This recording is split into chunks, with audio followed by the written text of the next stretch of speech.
Hello friends, नमस्कार। आपका स्वागत है हमारे यूट्यूब चैनल राज सर के साथ। हम आपको लेकर आए हैं लॉ से संबंधित क्लास है, और जो हमारे भाई लॉ कर रहे हैं, एलएलबी कर रहे हैं या लॉ से संबंधित हैं, उनके लिए ये वीडियो बहुत ज़्यादा महत्वपूर्ण रहने वाली है। और मोस्टली होगा कि जो लॉ से संबंधित उन लोगों के लिए विशेषकर जानकारी भी होगी कि भारत में 1 जुलाई से 3 नए कानून जो हैं लागू हो गए हैं। उनके बारे में हम थोड़ा जो महत्वपूर्ण उनकी जो इन्फॉर्मेशन है उसको हम बताते हैं। उससे पहले कुछ लोगों के एक्सेप्शन रहते हैं, अपवाद हैं कि कानून का जो प्रोसेस है वो किस प्रकार चलेगा। तो जो ये जो कानून हैं 3, जिनका नाम है BSA, BNSS और BNS, भारतीय न्याय संहिता, भारतीय नागरिक सुरक्षा संहिता और भारतीय साक्ष्य अधिनियम, ये जो तीनों कानून हैं ये 1 जुलाई 2024 से लागू हो गए हैं। जो 55 साल पुराना जो ब्रिटिश कानून था उसको ख़त्म करके नया कानून ये लागू किए गए हैं। जो कोर्ट में अब तक केस चल रहे हैं, जो केस के जो प्रोसेस चल रहे हैं, वो सारे जो 1 जुलाई से पहले के केस हैं, उनका सारे केसों का प्रोसेस जो है पुराने कानून के हिसाब से ही चलेगा। उसके बाद 1 जुलाई के बाद कोई भी केस होता है और जो FIR है वो सारी जो है नए कानून के हिसाब से, नए प्रोसेस के हिसाब से ही किया जाएगा, लिखी जाएगी जो FIR वगैरह है। ठीक है, तो आपको क्लियर हो गया होगा कि 1 जुलाई के बाद जो भी केस बनते हैं वो सारे नए कानून के हिसाब से चलेंगे, और 1 जुलाई से पहले के जो केस हैं उनका जो ट्रायल है, जो सारा प्रोसेस चल रहा है, वो सब पुराने कानून के हिसाब से चलेगा। आई थिंक आपको ये क्लियर हुआ होगा। अब बात करते हैं देखो न्यू कानून के बारे में। BNS 2023 पहले से IPC कहा करते, भारतीय दंड संहिता। अब इसे जो है भारतीय न्याय संहिता कहा जाता है। आपको नाम से फर्क पता चलता होगा कि पहले दंड दिया जाता था केवल, भारतीय दंड संहिता, अब ये न्याय संहिता। तो न्याय, क्योंकि उस समय जो था ब्रिटिश के लोगों ने ये लॉ बनाया था ना, तो फॉरेन लोग थे तो उनका पनिशमेंट देना ही सबसे बड़ा मकसद था। अब कानून के बीच में आता एन, पहले आता था IPC-P, तो पैनल मतलब पनिशमेंट देना, ठीक है। अब एन तो न्याय देना। इसमें जो है धारा है 358, 358 सेक्शंस हैं।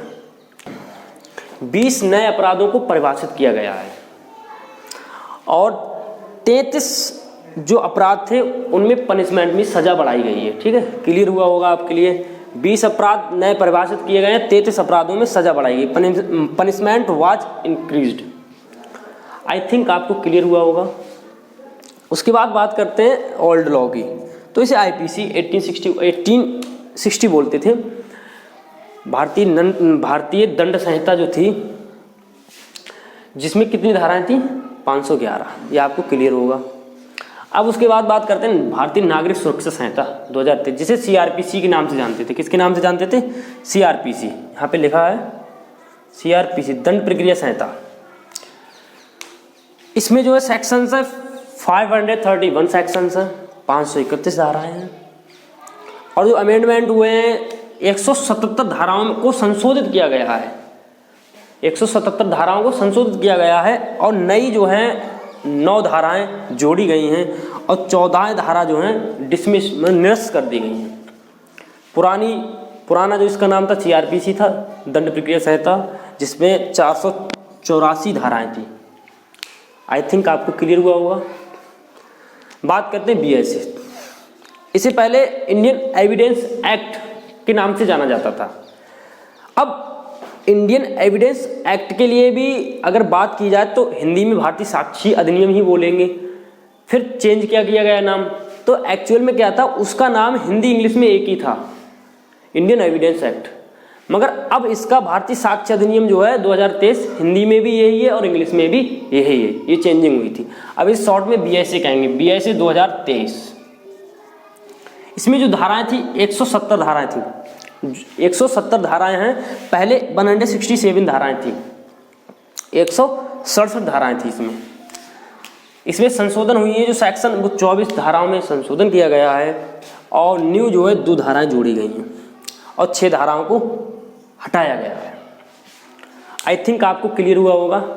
उसके बाद बात करते हैं जो प्रमुख धाराएं हैं जो आम बोलचाल में हम लोगों को याद होती हैं, आम नागरिकों को भी याद होती हैं, अब वो बदलकर क्या हो गई हैं। देखो बेसिकली आम भाषा में हर किसी को याद होता है कि हत्या की धारा क्या थी, अब वो बदल गया है। ठीक, देखिए जो पहले अपराध थे जैसे हत्या, मर्डर, तो पहले 302 धारा जो हुई आईपीसी की वो लगती थी, अब जो धारा लगेगी 101 बीएनएस की। ठीक है, अटेम्प्ट मर्डर, हत्या का प्रयास करना, तो 307 थी पहले, कितनी थी 307, अब 109 हो गई है। ठीक है, पहले बलात्कार की 376 थी, अब 63 हो गई है। स्वाइंडल का मतलब होता है ठगी करना, पहले ठगी की 420 थी सेक्शन आईपीसी की, अब 318 हो गई है। और अनलॉफुल असेंबली का मतलब होता है गैर कानूनी जमावड़ा, तो गैर कानूनी जमावड़ा पहले धारा जो थी 144 आईपीसी की लगती थी, अब धारा 189 हो गई है। ठीक है, बीएनएस की। ट्रीजन का मतलब होता था राजद्रोह, अब राजद्रोह को हटाकर देशद्रोह कर दिया गया, नाम चेंज कर दिया गया। पहले आईपीसी की 124 ए में इसके बारे में बताया गया था, अब 152 धारा हो गई है। ठीक है, राजद्रोह को देशद्रोह कर दिया है। देशद्रोह का मतलब है संप्रभुता, अखंडता को कोई भी तोड़ने, भारत को तोड़ने जैसा कोई अगर काम करता है तो इस स्थिति में इस धारा का प्रयोग किया जाएगा। ठीक है, उसके बाद कुछ मोस्ट इम्पोर्टेंट जो बदलाव हुए हैं, वो सबसे महत्वपूर्ण बदलाव ये हैं। देखिए, कम्युनिटी पनिशमेंट, सामुदायिक सजा का मतलब है कि जो 5000 से कम, जैसे 5000 से कम कीमत वाला कोई भी क्राइम किया गया, अपराध किया, जैसे चोरी की है, चोरी करने के बाद उसने 5000 रुपये की से कम किया, 5000 की चोरी की और वो वस्तु उसने वापस कर दी, तो इस स्थिति में उसे जो सज़ा मिलेगी वो कम्युनिटी सर्विस की जो पनिशमेंट मिलेगी। अब कम्युनिटी सर्विस का मतलब है गांव में कोई काम हो रहा है, सरकारी काम है, तो उसे वो काम करना पड़ेगा, उसकी सज़ा माफ़ हो जाएगी। ठीक है, जो भी मजिस्ट्रेट इसको क्लियर करे, सज़ा का समय 20 दिन 10 दिन। ठीक है, ये एक नया सबसे मोस्ट इम्पोर्टेंट ये चीज़ जोड़ी गई है। ठीक है, ये आज से पहले जो कानून था उसमें ये चीज़ बिल्कुल भी नहीं थी। आई थिंक आपको क्लियर हुआ होगा। EFIR का मतलब इलेक्ट्रॉनिक फर्स्ट इंडियन रिपोर्ट। ठीक है, जो EFIR का मतलब ये है कि आप अब FIR इलेक्ट्रॉनिक किसी फ़ोन के माध्यम से भी, वॉइस रिकॉर्डिंग के माध्यम से भी आप, और फ़ोन पर भी आप FIR दर्ज करा सकते हो। उसके बाद आपको 3 दिन के अंदर FIR पर थाने में जाकर हस्ताक्षर करने होंगे। ठीक, आई थिंक आपको क्लियर हुआ होगा। मॉब लिंचिंग, देखो मॉब लिंचिंग का मतलब था पहले भीड़ भाड़ में 4-5 लोग, 5-6 लोग इकट्ठे, हालांकि इसको डिफाइन नहीं किया गया है बीएनएस में, मगर 4-5 लोग जहाँ इकट्ठे होकर एक भीड़ के द्वारा किसी को मारते हैं, ऐसी जो स्थिति जहाँ पैदा होती, किसी की हत्या होती है, तो वहाँ पर इसे मॉब लिंचिंग लिखा गया है, जिसका जो इसके बारे में धारा 103 की क्लॉज 2 में बताया गया है। ठीक है, इसमें सज़ा का प्रावधान भी कर दिया गया है। एक सबसे अच्छी बात ये जो चार्जशीट 90 दिन के अंदर दाखिल करनी होगी और 60 दिन के अंदर